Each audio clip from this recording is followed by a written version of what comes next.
Okay, so we go for the Arimetric sequence. So Arimetric sequence, it has its own pattern. Alright, so its pattern of this number, it will be adding some value or minusing some value. So we categorize it as Arimetric sequence. So our first term, it will be start from A. Then you add some value, it will become A plus D. Let's say that value is D. Then you plus D again, so it becomes 2D and so on. So A is our first term, D will be our common difference. So for finding the nth term of the Arimetric sequence, formula is given here is Tn equals to A plus n minus 1. Kalau kamu nak cari sesuatu term, maka formula ini. If you want to find sum of the first term of the Arimetric sequence, if you want to find the total up. So here we have two formulas here. Sn n over 2 2a plus n minus 1d, or Sn n over 2 a plus l. What's your L? L is your last term. Of course, then you can see your last term means your sequence will be finite sequence. You can see your last term. If you have infinite sequence, we'll use this formula because we don't know what is our last term.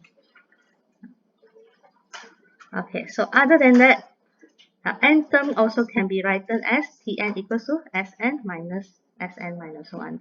So what's mean by this? You have your first term, then you have your second term, you have your third term. So sometimes you can go for your n term. We don't know which one. Alright, so before n term, Tn minus 1. After n term, Tn plus 1. So if I want to find just for this Tn, so what can I do? I can use the concept of sum. We can add up. So if I add up this up to n term, it will be Sn.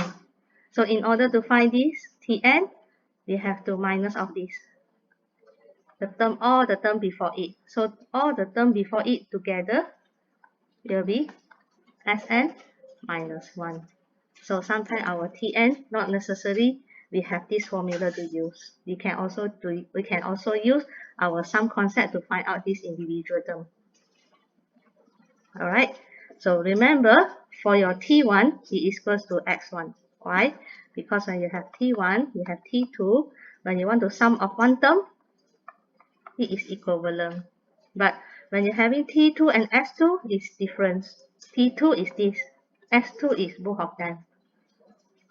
So that is the difference between terms and S. Term is that individual number. S, when I say S4, it's automatic category as T1 plus T2 plus T3 plus T4 up to 4 term. So that's mean by Sn, S4. Alright, so this is our Arimetric patterns. We can go for our example here. The n term. So when your sequence is given, the n term of the sequence is Tn, 3n squared minus 3n. So but this sequence, it doesn't write is it arithmetic or geometry. So we just follow whatever the formula given here. It gives you Tn. So write down the sequence. So means write down what's your first term, what's your second term, what's your third term. Alright, so to find first term means it will go for, to find first term means your n will be number 1. So first term T1, n will be equals to 1. So this will be 0. So what's your second term? Means your n will be equals to 2. So second term here will be 6. What's your third term? Means your n here will be number 3.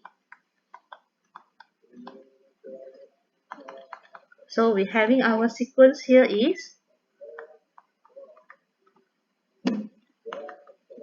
start from first term 0, second term is 6, third term is 18, and this is infinite sequence. We didn't count until the end.